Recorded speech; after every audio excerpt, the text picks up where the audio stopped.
Hey guys, and welcome to my stimulus package update and stimulus check update. Wow, I haven't said those words in so long. I want you guys to know that I missed you more than you missed me, and I'm happy I'm back here for you with another video just to give you my perspective on everything that's been going on. Call Build Back Better whatever you like, but just pass it. Now, this is an opinion piece where they're going to be pushing for those child tax credits, and I know a lot of people are also pushing for fourth federal level stimulus checks, and as I mentioned, some people have recently mentioned to me PUA and federal unemployment benefits, which we have not heard about in quite some time. Now, as you know though, I never rule anything out. You know how things work in Congress. If we hear anything, I will be sure to report it to you, but let's take a look at this opinion piece. And it says, I read 4 takeaways from the president's address, which ran hot and cold with GOP. News from March 2nd, with a mixture of alarm and bemusement until I got to the paragraph where the important news revealed itself.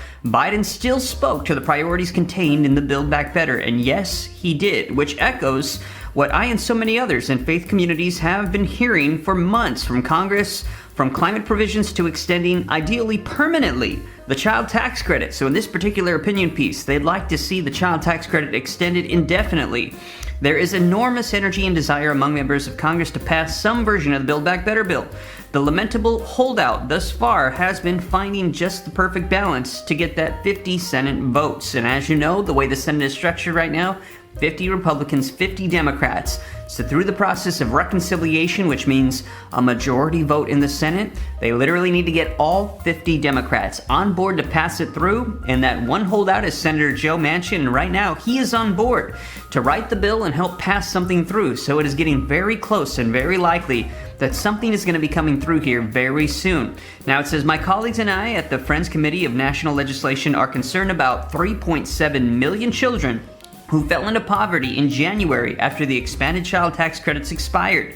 President Biden can call his agenda what he'd like, or change its name each and every day, just so long as he continues to push for the same outcomes that he has been, and that so many in Congress and nationwide still want. We will happily take a rose by any other name. So here in this opinion piece, they're holding President Biden's feet to the fire, saying, get that child expanded tax credit out to parents because they need it for 3.7 million children that need that additional funding to stay out of poverty. And also, we're hearing that there's a lot of people still struggling to get back on their feet since the pandemic hit. Now, we will see. I will keep you up to date. It seems like there is a lot of pressure and a lot of push to get this done.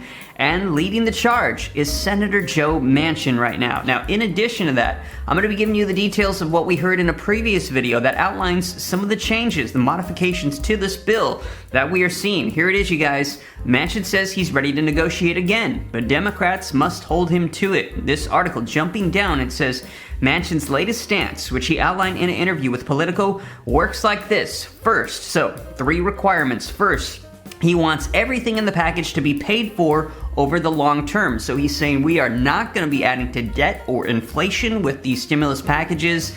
Everything needs to be fully paid for. Second, he says that Democrats should get revenue from 2 sources: tax reform, reversing some of the GOP tax cuts for the wealthy and corporations, as BBB would have done, and allowing the government to negotiate prices for some prescription drugs and capping some price hikes at inflation, which could save the government hundreds of billions of dollars. So first 2 requirements, and third, he wants to take those savings and split them up equally between deficit reduction and spending on climate change. Now, this is not what the progressives would like to see. However, we're hearing that they are on board with this, especially with the deficit reduction. They're saying, listen, we've got like $30 trillion worth of debt, and if we just take this small portion, it's going to bring it down just a little bit. It's an insignificant amount, but they're saying, listen, if that's what you want to do and that will get your 50th Senate vote, we're willing to do it. Now, that would still leave a lot of Build Back Better behind, though.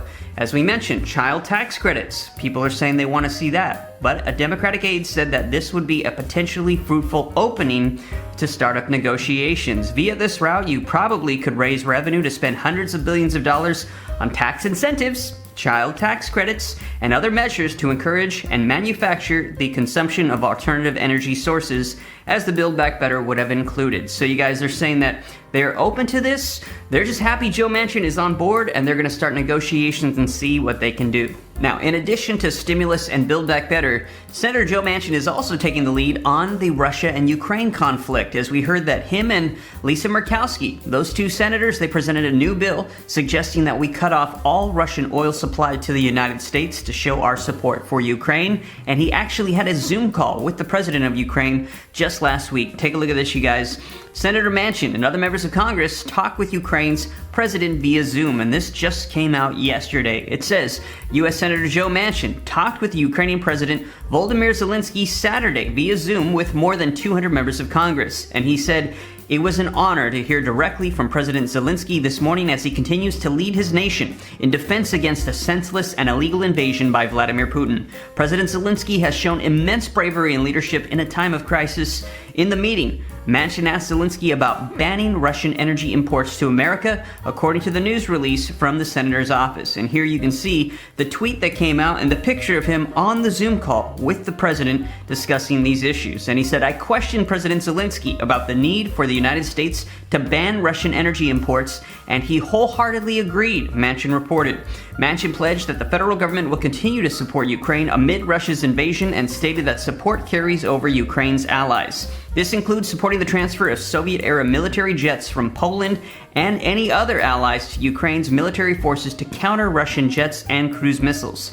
Thursday, Manchin and 20 other senators, including Shelley Moore Capito, introduced a ban on Russian energy import acts, which would prohibit imports of crude oil, petroleum, natural gas, and coal from Russia. As I mentioned, they presented that bill. Now, originally, President Joe Biden and the White House said they did not support it. They did not have any strategic plans to cut off Russian oil supply, but after all of lawmakers and Congress seemed to get back behind this and support it, then they also got on board, and now we're hearing that President Joe Biden is trying to figure out a means by which they can do this. And take a look at this, you guys. Scoop. Biden advisors weigh Saudi Arabia trip for more oil. And it says President Biden's advisors are discussing a possible visit to Saudi Arabia this spring to help repair relationships and convince the kingdom to pump more oil, Axios has learned. Wow, that is pretty incredible. Right now, this Russia and Ukraine conflict is causing other countries to start to try to unify and repair relationships because we're dealing with this oil crisis that's happening right now as the United States is preparing to cut off Russia. And let me know how much gas is where you're at, but I know that over the weekend it just seemed to skyrocket. Like I said, it went up during service at church. So let me know how much gas is where you're at. And we're hearing, I think, that the national average now is around like $4 a gallon, and they're saying it's probably going to keep going up. And I heard that parts of California, they're hitting $5. They're expecting $6, as much as $7. We will see how high it goes and what they're going to be doing to try to combat this. And we're hearing that whatever it is that they try to do, that it's going to take some time to get this going. So they're saying expect gas prices to be up there for quite some time. So you guys, that is the latest with Russia and Ukraine, Build Back Better, stimulus Joe Manchin, and I will keep you up to date as more information unfolds. Seems like there has been a lot happening recently. Alright guys, this is all I have for you in this video. Thank you so much for tuning in. I really missed you. Hopefully I'll see you here again very, very soon. And I'd love to hear your thoughts and opinions on everything we talked about here in the comments below. Thank you so much for watching. I really, really appreciate you all. Please hit the like button on the video, share this video with your friends and family, and subscribe if you haven't already, and click that notifications bell to be notified whenever I publish new videos for you. Please stay safe, stay healthy, and I'll see you in the next video.